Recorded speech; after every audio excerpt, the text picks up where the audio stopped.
donner un conseil, les gars, à tous les mecs qui sont pas encore mariés. La plus grosse erreur d'un homme, c'est de se tromper sur le choix de sa femme. Vous pouvez vous tromper dans un business, vous pouvez rater un diplôme, vous pouvez louper un travail, vous tromper sur une relation amicale. Mais sur le choix de votre femme, vous ne pouvez faire aucune erreur. Vous n'avez aucune marge d'erreur. Parce qu'une femme, en fait, elle a la capacité de vous propulser au sommet, mais elle a aussi la capacité de vous détruire totalement. Et pour ça, voilà pourquoi je prône le fait de ne pas miser que sur l'amour. Miser sur les éléments extérieurs qui sont, à mon sens, beaucoup plus importants. La foi, le respect, les valeurs, les traditions. Tu trompes ton mari à partir du moment où tu lui caches la vérité. À un moment donné, il faut qu'on redéfinisse la tromperie. La tromperie commence par la cachotterie. C'est-à-dire tu effaces des conversations, tu effaces des photos, tu lui dis pas vraiment ce qui s'est passé à tel ou tel endroit. À partir du moment où tu es dans cette cachotterie-là, tu es déjà en train de tromper. Tu es déjà en train de le duper. Et il faut pas venir se rassurer en disant « Non, mais je l'ai pas vu cet homme-là. » Tu as conversé avec lui. Tu as échangé des photos avec lui. Tu as effacé ces conversations-là. Donc la tromperie, que ça soit d'un côté ou de l'autre, c'est très simple. À partir du moment où vous êtes obligé de cacher des choses, vous êtes déjà dans la tromperie, qu'elle soit émotionnelle ou physique. Tu trompes ton mari à partir du moment où tu lui caches. Les musulmans disent que Jésus est le Messie, mais qu'il n'est pas Dieu et qu'il n'a pas été crucifié. Pour les Juifs, la personne de Jésus varie. Pour certains, c'était un sorcier. Pour d'autres, un prophète. Et pour une faible minorité, les Juifs messianiques, c'était bien le Messie. Les hindous considèrent souvent Jésus comme une personne sainte, un prophète ou un yogi exceptionnel. Et d'autres hindous le considèrent comme un dieu parmi leurs autres divinités. Les bouddhistes considèrent Jésus comme un grand sage, digne d'un culte. Le Dalai Lama parle de Jésus positivement en tant qu'enseignant moral et prône l'importance des valeurs enseignées par Jésus, telles que l'amour, la compassion ou la tolérance. Les taoïstes ont placé Jésus dans leur panthéon de divinités comme le Dieu de la miséricorde. Et pour les chrétiens, Jésus est l'incarnation de Dieu lui-même qui s'est fait chair, afin de prendre les péchés de l'humanité et permettre à nouveau une relation entre Dieu et les hommes. Je vous mets tous au défi de me citer un seul prophète, un seul grand sage, un seul philosophe, moine ou chef religieux dont on parle dans toutes les religions. Le seul dont on parle dans toutes les religions n'est autre que Dieu lui-même, à savoir Jésus-Christ. Les musulmans...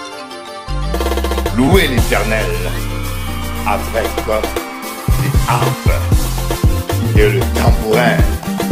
Petit ok, danse, ok, aha, ça loqueto. À quoi servira-t-il à un homme de gagner le monde entier et de perdre son âme au dernier jour? Ikabango baloba. Ils te feront la guerre, mais ils ne l'emporteront jamais. Nul ne tiendra devant toi toute la durée de ta vie. Ok. Ah ah. Ok. Ah yeah. Ok. Ah yeah. Quand la main de Dieu est sur toi, tu ne mourras pas. Tu vois, quand Dieu décide de te protéger, quand ton heure n'est pas arrivée, le diable va toujours te rater. Voyez, les gens disent « Ah, j'ai la chance. Ah, j'ai eu la chance. » La chance n'existe pas. C'est le destin. Voilà pourquoi je vous dis, il faut toujours faire confiance à Dieu. Il faut toujours laisser ta vie entre les mains de Dieu. Tu ne sais pas ce qui peut arriver dans la journée. Tu ne sais pas. Tu ne sais pas qu'est-ce qui peut arriver. Le danger est partout dans la vie. Tu vas avoir la chance, donne ta vie à Jésus. Donne ta vie à Jésus. Et la chance sera toujours de ton côté. Et le diable te ratera toujours. Bon courage.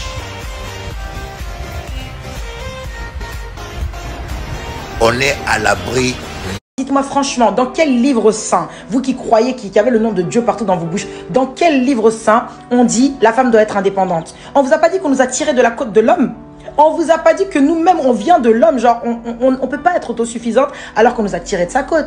Donc il y a un moment donné votre histoire de too much independent woman, ça marche pas, ça ne marche plus. À part pour souffrir.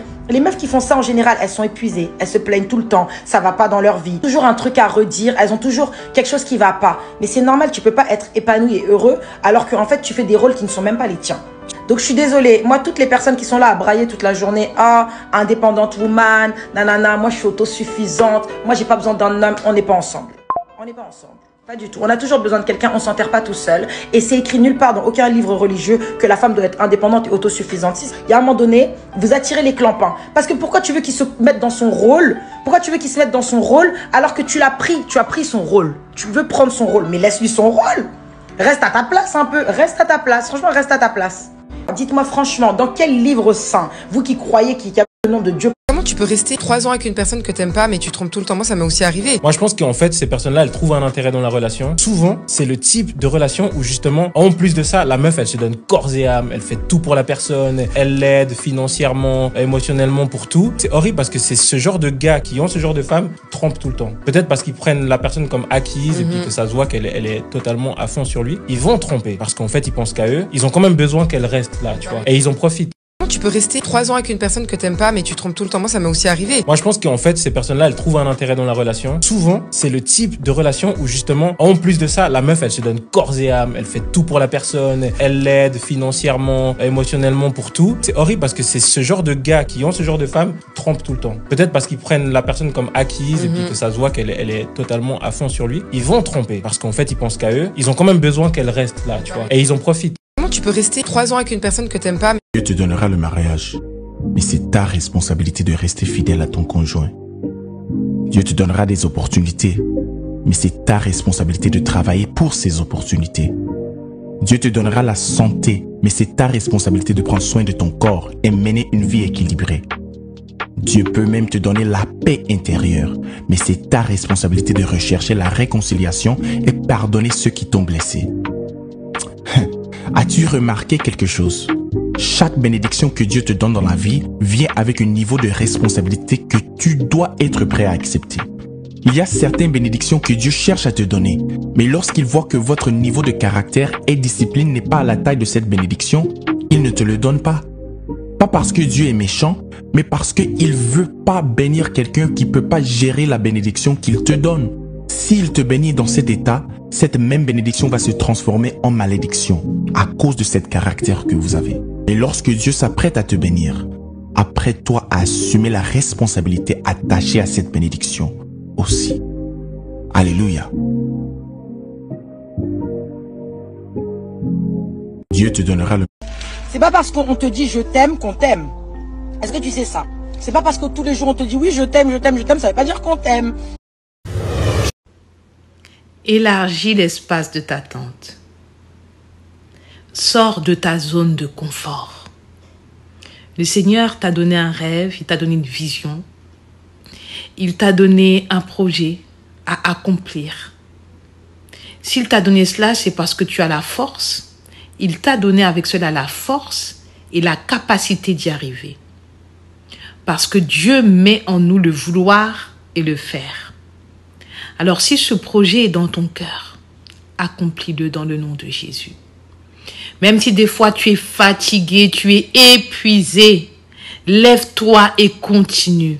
Et recommence jusqu'à obtention de ta victoire.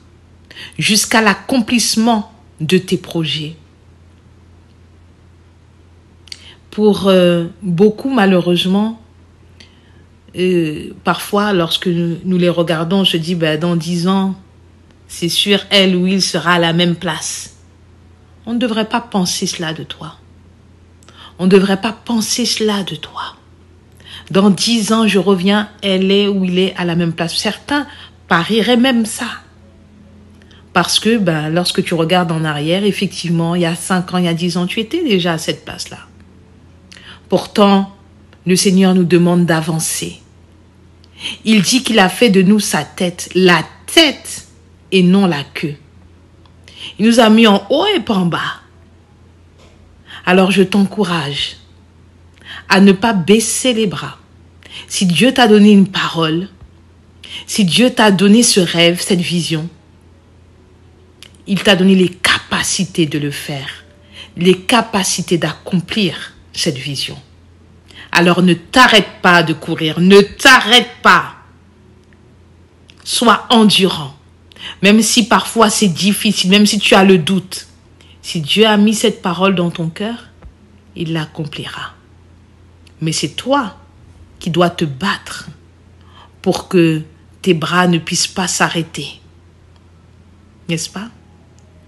Que Dieu te bénisse et à bientôt.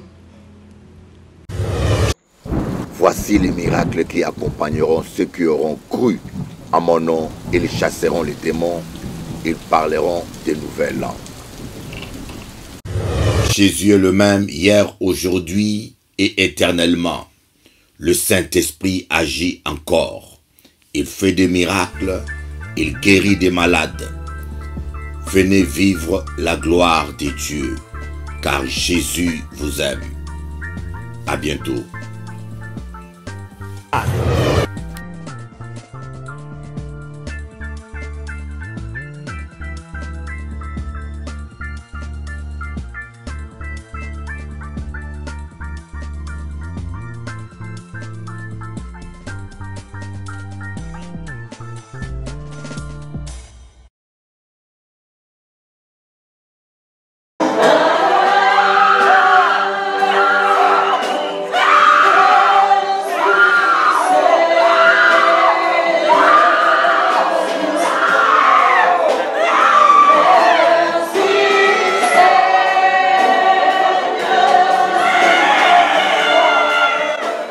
Voici les miracles qui accompagneront ceux qui auront cru à mon nom. Ils chasseront les démons, ils parleront de nouvelles langues.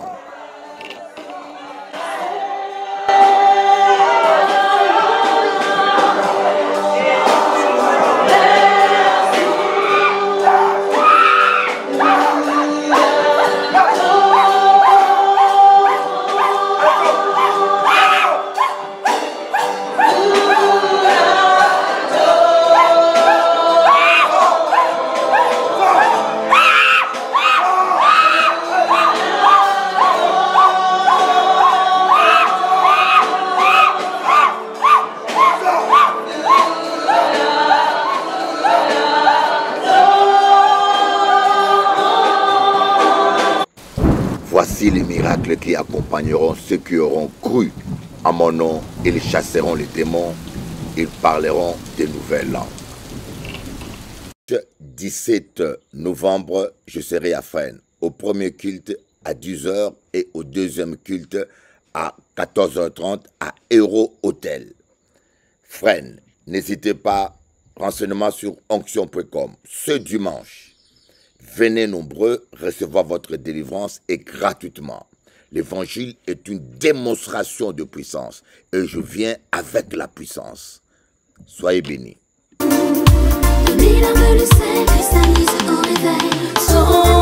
Que ton cœur bat,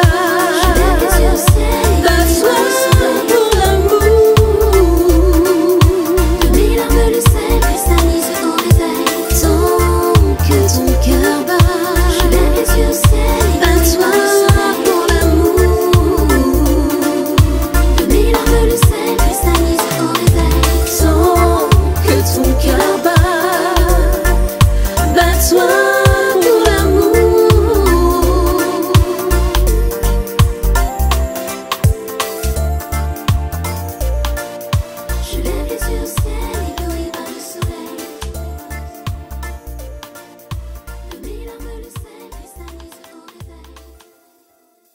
Bonjour, chers amis et téléspectateurs. Pour moi, je tiens à vous dire, c'est un grand privilège de pouvoir parler à toute la France par l'intermédiaire de Télé Anti et de parler surtout jusqu'à à l'île de la Réunion qui nous suit, Nouvelle-Calédonie qui nous suit, Guadeloupe, Martinique, les Dom-Tom qui nous suit. Notre mission passe tous les jours à 15 h, heure de New York.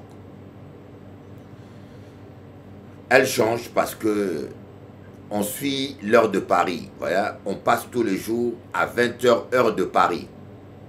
Mais quand Paris change l'heure, on doit réadapter notre heure aussi de New York. Donc maintenant, c'est à 15 h, heure de New York. Et pour moi, c'est un privilège immense. Je n'ai pas cherché à passer à la télé. C'est la télé qui m'a cherché. C'est Téléanti qui m'a cherché. Amen. Pourquoi? Simplement parce que cela est une réponse de Dieu. Parce que Bishop Eli a commencé à prêcher dans le métro parisien il y a 30 ans. Pas 30 ans. 30 ans à peu près. Je suis le premier émigré ou réfugié politique, l'un des premiers à prêcher dans le métro parisien. Je n'avais pas hésité à m'exposer. Alors aujourd'hui, dans la grâce de Dieu, Dieu s'est rappelé de moi. Il m'a ouvert les portes des Canal 10 et maintenant les portes des Téléanti et bientôt les portes des Évangile TV. Vous voyez, Dieu est bon. Quand vous êtes fidèle dans les petites choses, quand vous êtes fidèle, Dieu n'est jamais ingrat. Dieu va toujours vous récompenser. Amen. Alléluia.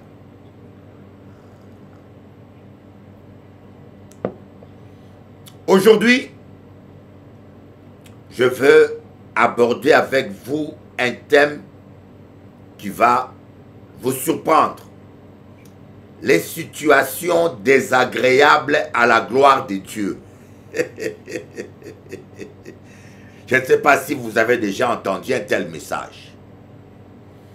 Les situations désagréables. Ce matin, j'allais déposer ma femme, mon épouse, au travail. Je lui dis, ce matin, j'ai reçu un thème, les situations désagréables à la gloire de Dieu. Ne vous est-il pas arrivé de vivre des situations désagréables?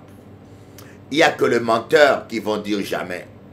On a beaucoup de menteurs hein, parmi les chrétiens. Beaucoup mentent. Il y a des situations désagréables. Et pourquoi?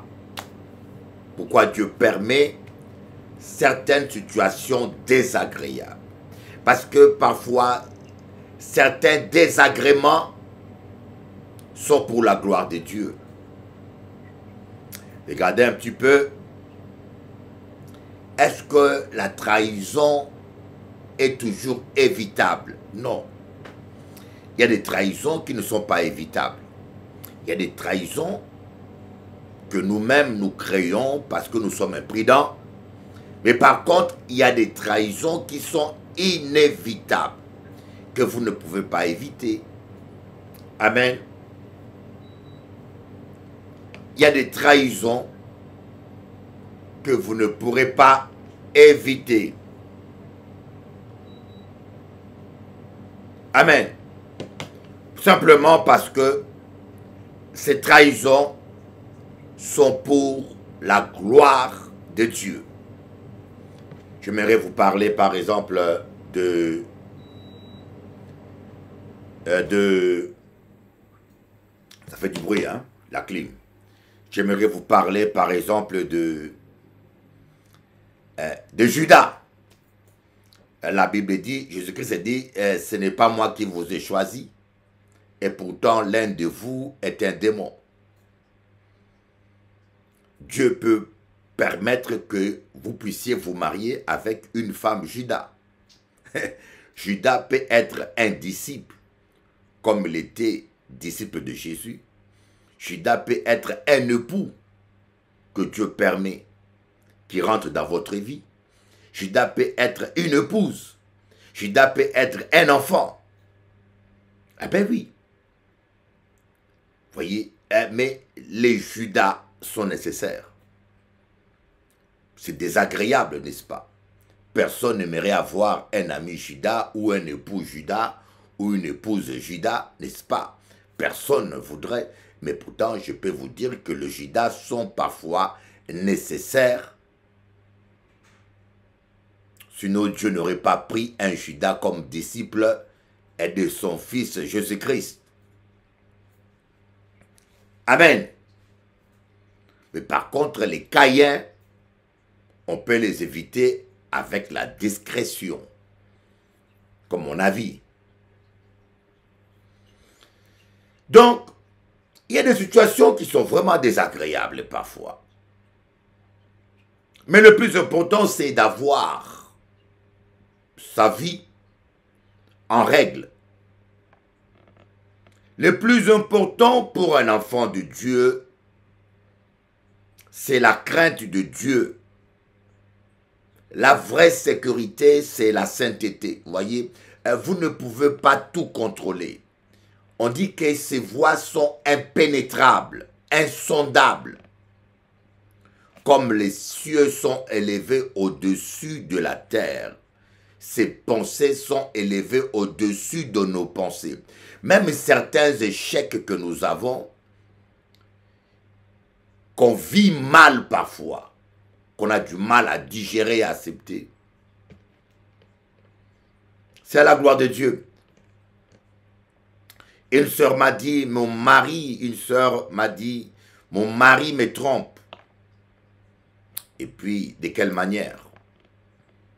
Je lui dis, mais c'est pas lui. Elle m'a dit, mais je ne vais pas divorcer. Je dis, on s'en fout de ce que les gens pensent. On peut divorcer 1000 fois tant qu'on n'a pas tort. Tant qu'on est droit dans ses bottes, on n'a rien à se reprocher. Parce qu'il y a des gens qui rentrent dans votre vie pour vous détruire. Ne pensez pas aux ondits. Ne pensez pas ce que vont penser les gens, non. Ne soyez pas esclaves des gens. On est esclaves de Dieu. Que dira-t-on? Ils n'ont qu'à dire. Ma destinée est entre les mains de Dieu, pas des gens. Les situations désagréables. Devant les situations désagréables, la seule sécurité, c'est la sainteté. Imaginez-vous un peu Marie et Marthe qui sont en train de vivre, assister à la souffrance et à la maladie de Lazare. Je vous dis, imaginez-vous Marie et Marthe qui sont en train d'assister à la maladie de Lazare. Est-ce que c'est agréable? Sûrement, ils ont dû prier, mais Lazare était toujours malade. Ils ont dépêché quelqu'un pour informer Jésus. Jésus, reviens vite avant qu'il soit trop tard. Ah ben, Jésus ne revenait pas. Il paraissait en retard. N'avez-vous jamais eu l'impression que Dieu est en retard? Mes amis, n'avez-vous jamais eu l'impression que Dieu paraît en retard? Seigneur, fais vite, Seigneur, agis vite. Mais je dis, mais qu'est-ce que Dieu attend? Qu'est-ce qu'il attend pour intervenir? Mais qu'est-ce qu'il fait là-bas dans le ciel? Moi, ça m'est arrivé, hein, de dire au Seigneur, mais qu'est-ce que tu fais là, hein? Qu'est-ce que tu attends? Ne vois-tu pas que je souffre? Ah ben, il voit.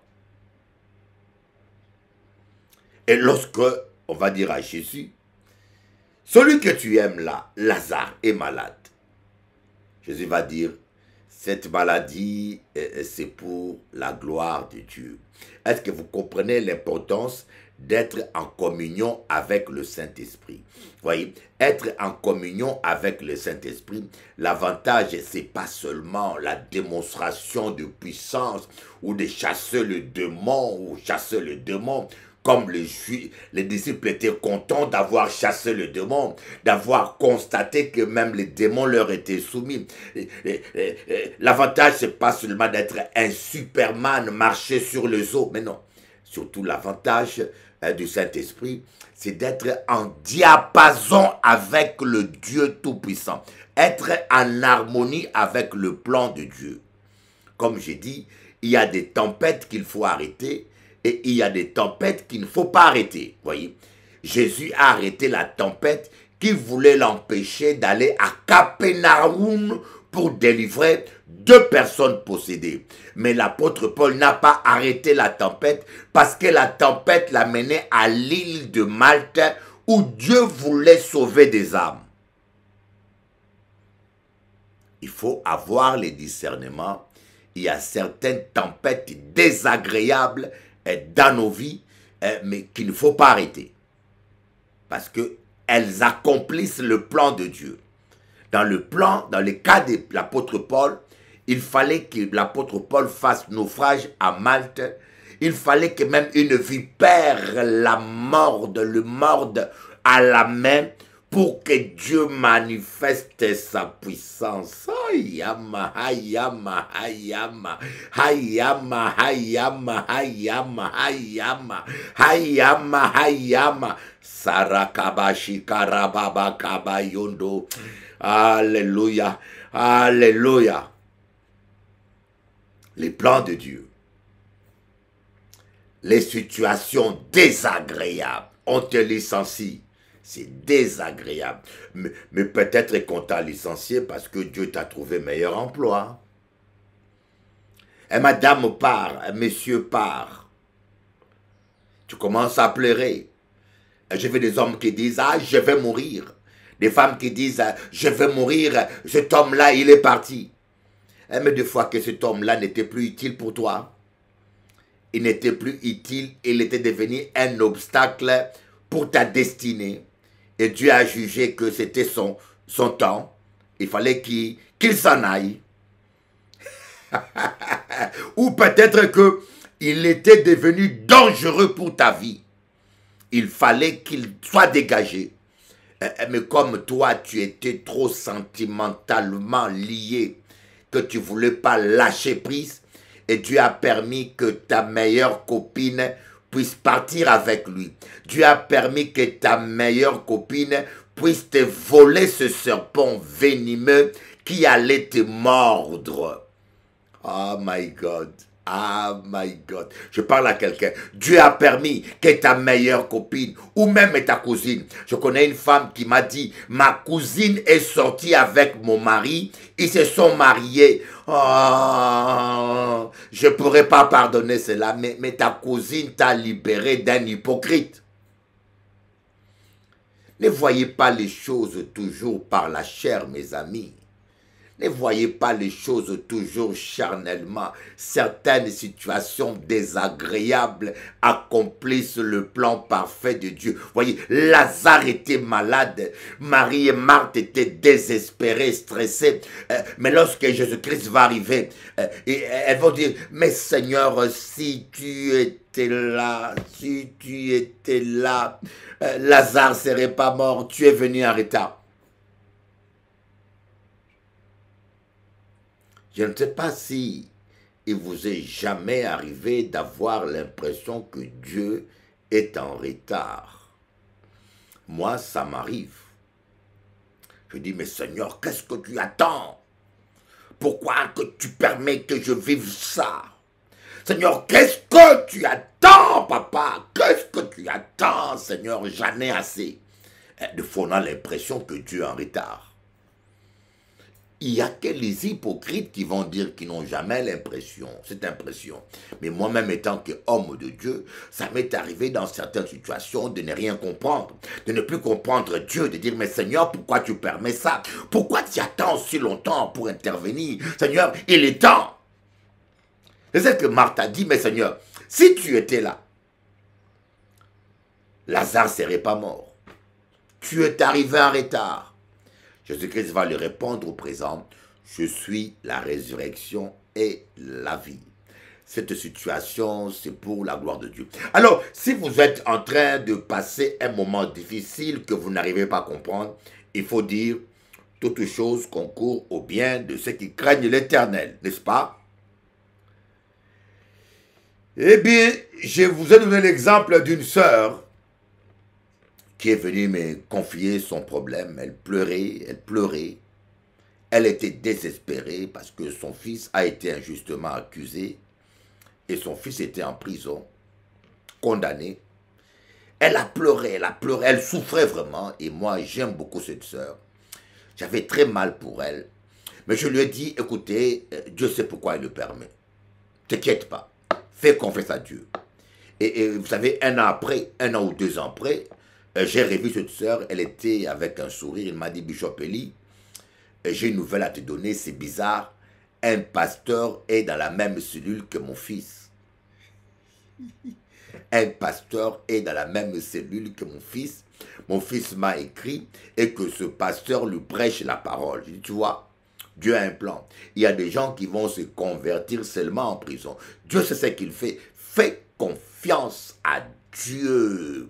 Ne dépend pas des circonstances, ne dépend pas des événements, ne dépend pas de toutes ces choses. C'est fais simplement confiance. Sache que tu as un Dieu qui t'aime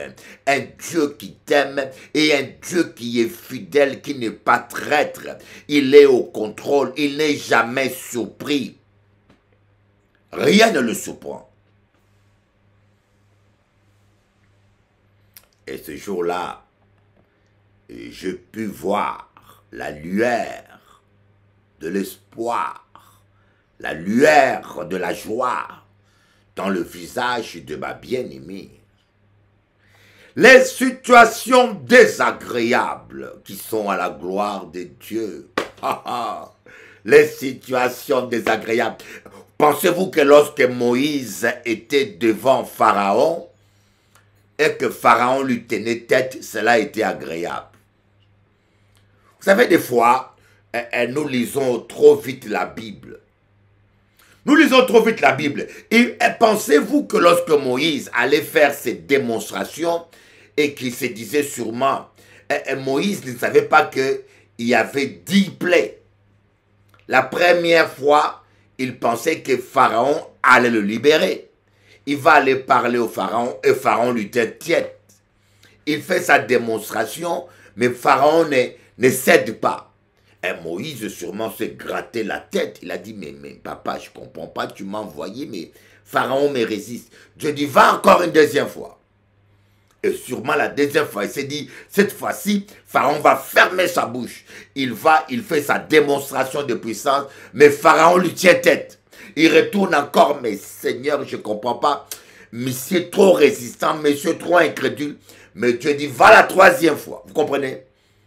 Mais c'est que Moïse ne savait pas, c'est que Dieu endurcissait. Le Dieu qui l'envoyait endurcissait le cœur du Pharaon. Vous voyez, Dieu peut vous montrer une femme, il dit c'est votre femme. Mais le même Dieu endurcit le cœur de la femme pour qu'elle te dise non. Dieu peut te montrer un homme, il te dit que c'est ton mari. Mais le même Dieu endurcit le cœur de cet homme-là pour qu'il te... Oh my God, oh my God. Ces voix sont mystérieuses et impénétrables.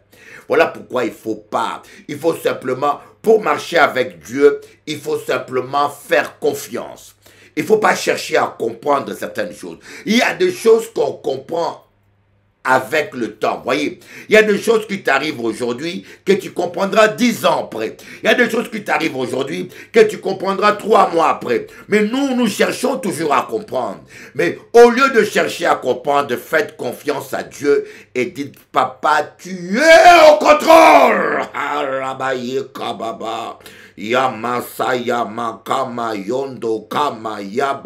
Oh, je sens que le Saint-Esprit est en train de parler à quelqu'un, le Saint-Esprit est en train d'encourager quelqu'un, le Saint-Esprit est à l'œuvre parce que ce message vient réellement du Saint-Esprit.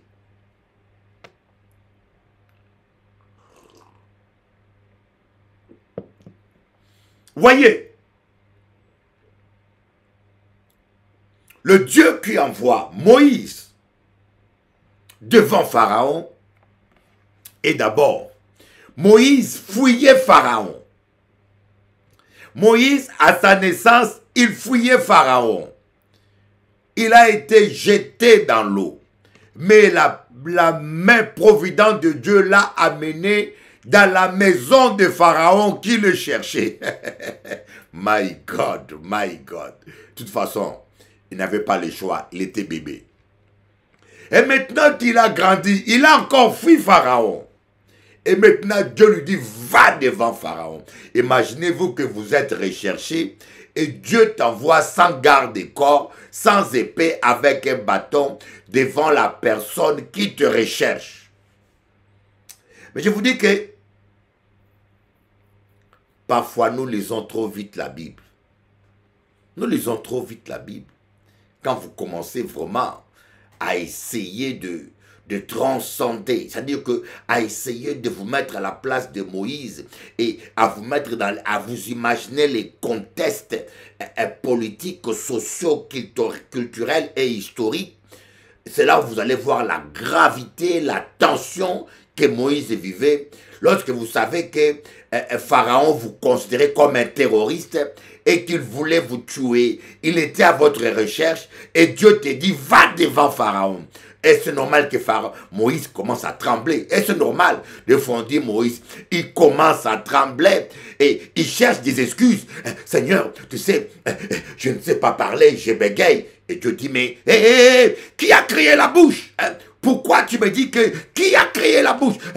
Mais Seigneur, ma parole n'est pas facile. Dieu dit, pas d'excuses. J'envoie Aaron. Mais la réalité, c'est que Moïse était terrorisé d'aller en face de la personne qui le recherchait des années pour le tuer. Et puis, il va dire, mais Seigneur, d'accord, mais je vais aller. Mais avec quoi tu m'envoies? Avec quoi? Parce que Pharaon a une armée, il a des gardes-corps, il va me découper en petits morceaux. Je dis, mais qu'est-ce que tu as dans tes mains? J'ai un bâton. Elle dit, va avec ce bâton. Mais je ne sais pas, même moi à la place de Moïse, franchement, moi j'aurais dit, Seigneur, je vais aller. Et j'aurais pris la fuite. Hein. Avant, moi j'aurais dit, Seigneur, oui, je vais aller. Mais après, j'aurais pris la fuite. Beaucoup auraient fait ça. Mais Dieu sait. Dieu sait. Alors, n'ayez pas peur. Quand Dieu vous donne une mission, il fait la provision. Il garantit la protection. Quand Dieu vous donne une mission, si Dieu vous appelle au ministère, si vous êtes vraiment appelé par Dieu, Dieu va assumer ses responsabilités. Dieu n'est pas un homme. Quand il donne la vision, il fait la provision et la supervision.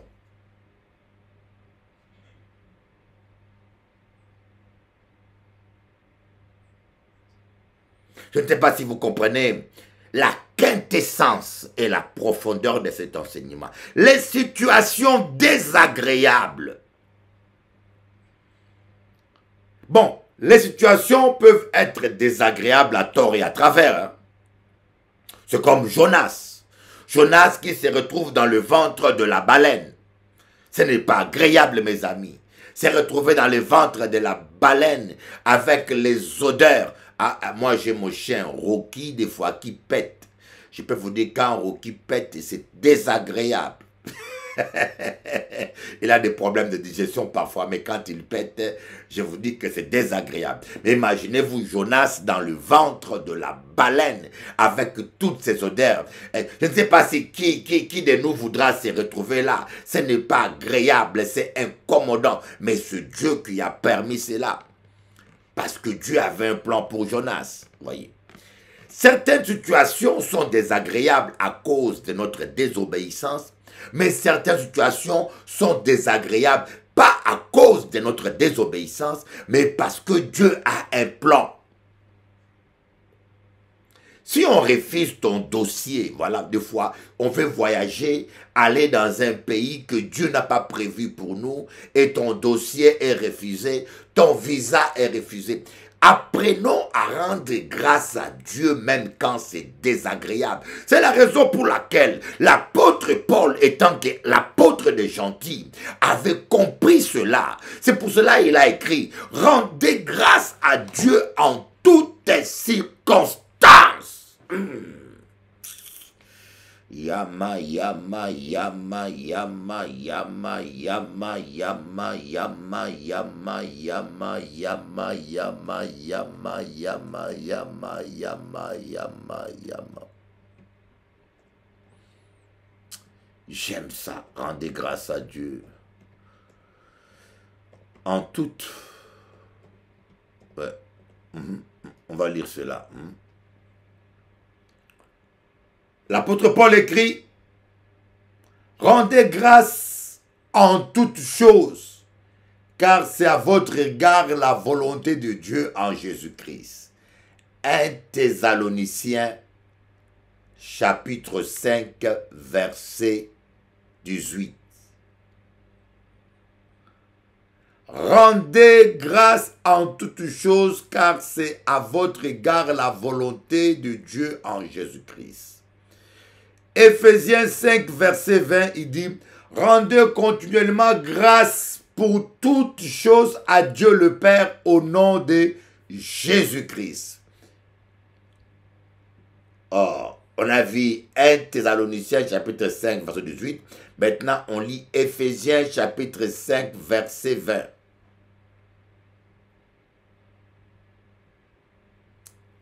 On va voir Éphésiens 5, 16 à 18. Réjouissez-vous toujours, priez continuellement, rendez grâce en toutes circonstances. Telle est à votre égard la volonté de Dieu en Jésus-Christ. En toutes circonstances. Pourquoi on doit rendre grâce? Parce que Dieu sait pourquoi il les permet. Il sait pourquoi il les permet. Et surtout parce que toutes choses concourent au bien de ceux qui craignent l'Éternel. Le plus important, c'est votre position. Le plus important, ce n'est pas les événements. Le plus important, ce n'est pas les circonstances. Le plus important, ce n'est pas les attaques. Ce qui est plus important, c'est ta position. Quand tu es dans la position de la crainte de l'Éternel. C'est ce que voulait dire le prophète Élie. L'Éternel devant qui je me tiens est vivant. L'Éternel devant qui je me tiens dans la prière, dans l'adoration, dans l'intégrité. L'Éternel avec qui je suis est vivant. Voyez. Le plus important, c'est votre position. Tant que vous êtes dans la parole, même si on vous dit que votre maison a brûlé, commencez à rendre grâce. Même si on vous dit que votre mari est parti, commencez à rendre grâce. Même si on vous dit que votre femme vous a abandonné, commencez à rendre grâce. Parce qu'il y a des gens qui doivent vous abandonner. Quand ils vous abandonnent pas, c'est que vous avez un problème. Il y a des entreprises qui doivent vous licencier. S'ils vous licencient pas, c'est que vous avez un problème. Il y a des gens qui doivent vous combattre. S'ils vous combattent pas, c'est que vous êtes un problème. Voyez, un sataniste directeur doit te combattre, toi, un enfant de Dieu rempli du Saint-Esprit. Ayamakama yamakama ayandala babala kabasa kababa erakamana. On a appris aux chrétiens à rendre grâce seulement quand les portes sont ouvertes. On a appris aux chrétiens à rendre grâce seulement quand ils reçoivent ce qu'ils veulent. Mais moi je vais vous apprendre à rendre grâce quand certaines portes se ferment. Parce que ce n'est pas des portes que Dieu a ouvertes. Parce que c'est des portes de déviation contre le plan parfait de Dieu. Apprenez à rendre grâce à Dieu, même quand les situations sont désagréables. Parce que nous avons foi. Nous sommes pleinement confiants que notre Dieu ne permettra pas qu'on soit tenté au-delà de nos forces. Nous sommes pleinement confiants, croyant que notre Dieu, puisque nous le craignons, il a une issue pour nous en toutes toute circonstance. Notre Dieu n'est pas surpris. Notre Dieu n'est pas étonné. Aucune situation n'est trop dure devant ce grand Dieu. Aucun homme ne peut lui résister. Nous avons un grand Dieu. De qui aurais-je crainte? De qui aurais-je peur? Dieu est avec moi. Dieu est avec toi. Pourquoi tu as peur de sorciers? Pourquoi tu as peur? Pourquoi tu as peur? Parce que tu es incrédule. Tu n'as pas pris conscience qui marche avec toi. Tu n'as pas pris conscience qui est avec toi. Aïkaba samayama. Aïlanakama sayamama.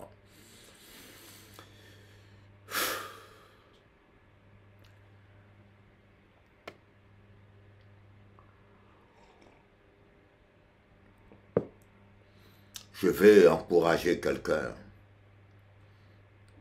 Il n'y a pas longtemps, je priais. J'avais fait 2 semaines de jeûne. Et la nuit, le Saint-Esprit est venu m'enlever en esprit. Il m'a mené au-dessus d'une grande stade. Il m'a dit, je vais t'ouvrir des portes internationales. Le Saint-Esprit m'a dit ça. Je vais t'ouvrir des portes internationales. Voilà là où tu vas, de nouvelles portes que je t'ouvre. Et le matin, quand je me suis réveillé, et j'avais du mal à croire cela. Voyez un peu le problème que nous, les êtres humains, nous avons. J'ai acheté, parce que là où j'habite, les clôtures ne sont pas solides. Les clôtures ne sont pas solides. Et j'ai 2 chiens American Staff. Surtout le mâle, il est très fort. C'est-à-dire qu'une clôture qui n'est pas solide, avec ses dents, il déchire. Même les barres de fer, il arrive à faire un trou dedans. Alors comme je voulais que la voisine soit en paix, j'aime pas déranger les gens, j'ai acheté une clôture électrique. La clôture électrique était du côté où le chien pouvait passer. Alors je l'ai mis des colliers électriques. Et chaque fois que le chien a voulu traverser la clôture électrique, il a reçu un choc électrique un peu doux. Alors le chien a compris qu'il ne faut pas qu'il aille de l'autre côté. Mais un jour en Guadeloupe, comme vous connaissez bien, il y a eu grève de EDF, ils ont coupé le courant. Et je mis les colliers électriques aux chiens, et je lâchais mes chiens, mais les chiens ne savaient pas qu'il n'y avait pas de courant. Le chien, il s'est approché de la clôture, il n'a pas traversé. Parce que pour le chien, il a retenu qu'il y a de l'électricité. Mais il ne savait pas que le courant était coupé. Alors le chien avait le collier, mais il pouvait traverser la frontière, mais il avait peur parce qu'il était esclave de ses émotions. Il se rappelait toujours des chocs électriques qu'il a eu. C'est un peu ce qui nous arrive. Des fois, Dieu nous délivre. Des fois, Dieu nous change les choses. Des fois, Dieu ouvre des portes. Mais nous avons peur de traverser parce que nous gardons notre passé. Nous nous rappelons de nos échecs. Nous nous rappelons de nos défaites. Vous voyez, quand vous ne savez pas enterrer votre passé pourri, quand vous ne savez pas oublier vos échecs, vous n'allez pas entrer dans la nouvelle dimension à laquelle Dieu vous appelle. Apprenez à rendre grâce à Dieu, à rendre grâce à Dieu. Dieu peut permettre que vous échouez.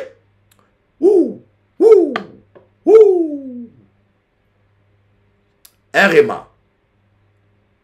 Ce réma-là, vous l'avez déjà eu hier. Voyez. Mais comment est-ce que Laban a pu couillonner Jacob? Comment est-ce que Laban a pu abuser de Jacob? Mais où était Dieu? Où était Dieu?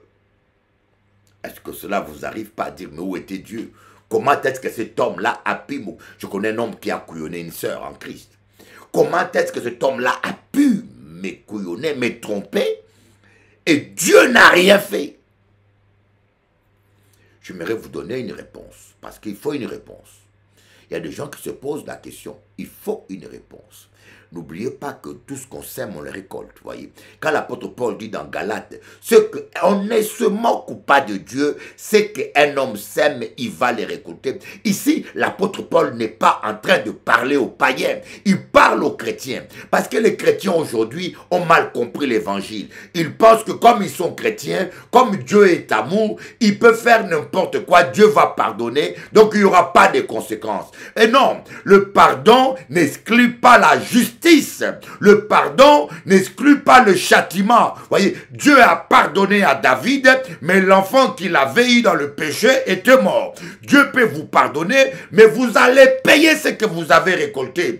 Mais, voyez, c'est pour cela, l'apôtre Paul dans Hébreu, il dit, l'Éternel châtie le fils qu'il aime. Ne prenez pas mal le châtiment de Dieu, car l'Éternel châtie celui qu'il aime. Voyez, alors l'évangile aujourd'hui, l'évangile de la grâce excessive, où on vous dit, ah, vous pouvez faire n'importe quoi, Dieu va pardonner, il n'y aura pas de conséquences. C'est un mensonge. Vous devez craindre Dieu. On ne se moque pas de Dieu. Tout ce que tu fais, tu vas les récolter. Voyez, c'est ce qui est arrivé à Jacob. Il a trompé son père. Il a menti à son père. Il a profité du fait que son père ne voyait rien pour prendre la place d'Isaac,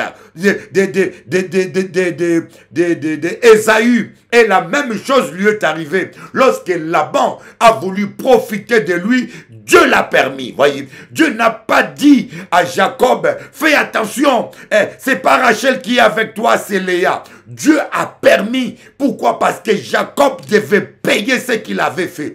Dieu lui avait pardonné, mais il devait payer les conséquences. Comme il a profité de la cécité d'Isaac pour tromper Isaac, de même Dieu a permis pour que la justice s'accomplisse, que Laban aussi profite des ténèbres de la nuit, parce que Jacob la nuit ne voyait pas grand chose, pour tromper Jacob. Voyez, Jacob était simplement en train de payer ce qu'il avait sémé.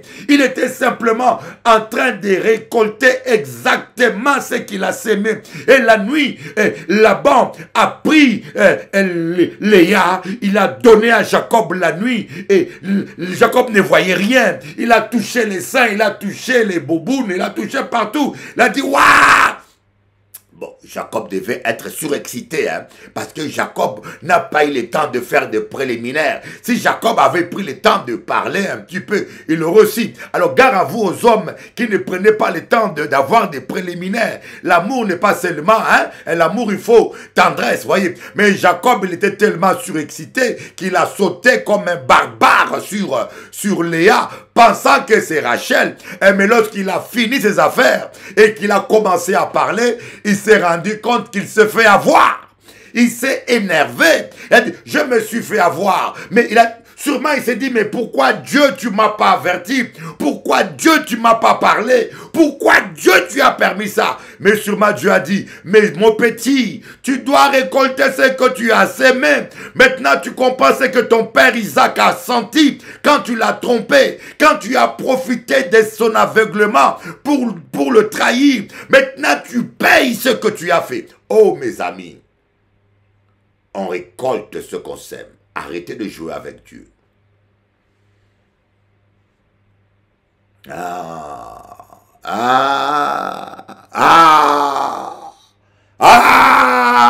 récolte ce qu'on sème. Arrêtez de jouer avec Dieu. Voilà, là, voyez, Dieu a permis cela parce que il fallait que Jacob récolte, voyez. Il fallait que la justice de Dieu s'accomplisse. L'amour de Dieu n'annule pas sa justice. Mais le jour où Laban a pris l'habitude de traiter Jacob comme ça, lorsque Jacob a pris Léa et Rachel, il a pris la fuite, Laban a dit, ce petit-là, je vais l'attraper. Il va savoir. Il ose fuir avec mes fils sans m'avertir. Je vais l'attraper. Et pendant qu'il s'est préparé, oh, Dieu a dit, chut, petit, Laban, écoute-moi bien. Là-bas, écoute-moi bien.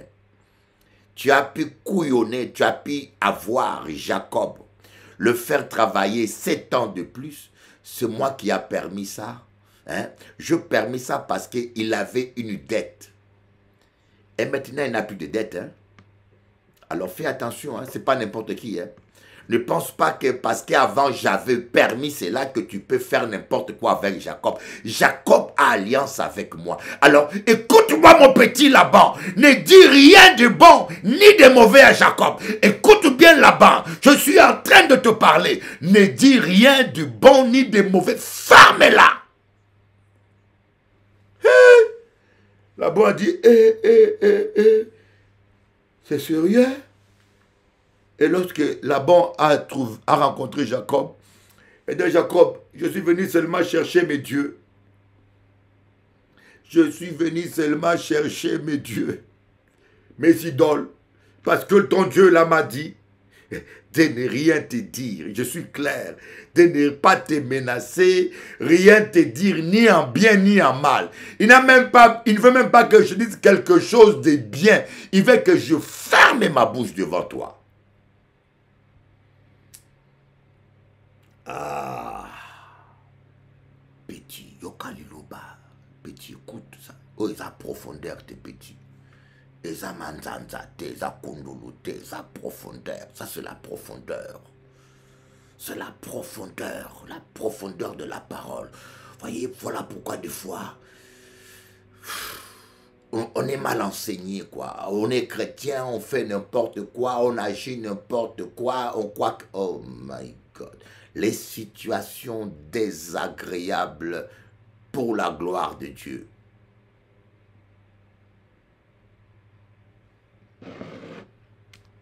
Craignez simplement Dieu. Quand on marche avec Dieu, il y aura des situations désagréables. Mais lorsqu'on est dans la parole, on rend grâce à Dieu. Mais lorsqu'on n'est pas dans la parole, on panique. Ah, bando qui va kaningaï, bando qui va lokiye, bando qui les sorciers ont bloqué ma vie, les sorciers. C'est pas toujours les sorciers. Mon petit, tu es simplement en train de récolter ce que tu as sémé. Voici les miracles qui accompagneront ceux qui auront cru en mon nom. Ils chasseront les démons, ils parleront de nouvelles langues. Jésus est le même hier, aujourd'hui et éternellement. Le Saint-Esprit agit encore. Il fait des miracles, il guérit des malades. Venez vivre la gloire de Dieu, car Jésus vous aime. À bientôt.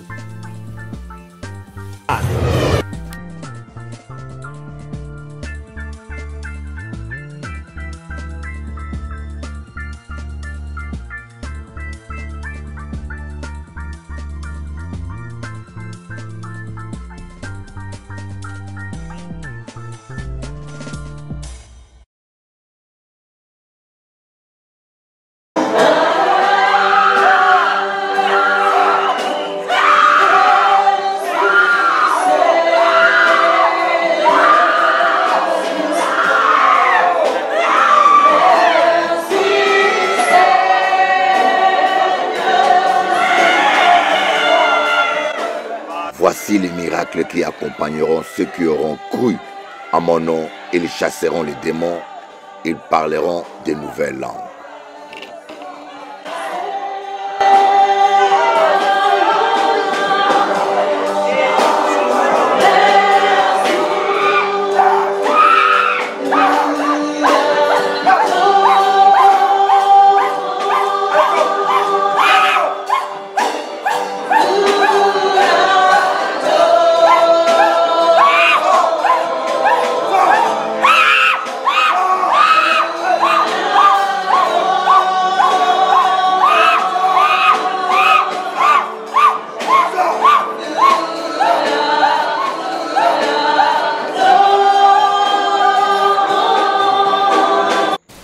Voici les miracles qui accompagneront ceux qui auront cru en mon nom. Ils chasseront les démons, ils parleront de nouvelles langues. Le 17 novembre, je serai à Fresnes, au premier culte à 10h et au deuxième culte à 14h30 à Euro Hotel. Fresnes, n'hésitez pas, renseignements sur onction.com. Ce dimanche, venez nombreux recevoir votre délivrance et gratuitement. L'évangile est une démonstration de puissance et je viens avec la puissance. Soyez bénis. Le sel cristallise au réveil.